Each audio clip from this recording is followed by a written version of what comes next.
Mas madalas ka pang laitin. Pinapakita mo na may selfie ka sa mundo, pero walang rumirespeto.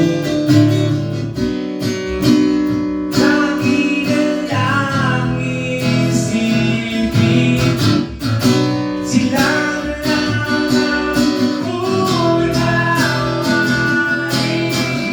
Kahit ano pa ang gusto mo, basta't wala ka pang tinatapakan ng tao.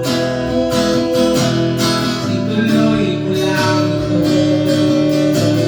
Ang mahalaga, ikaw ay masaya. Huwag mong intindihin ang sasabihin ng iba.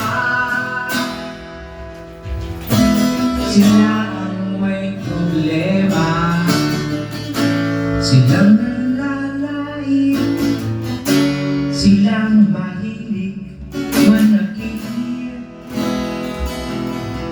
silang di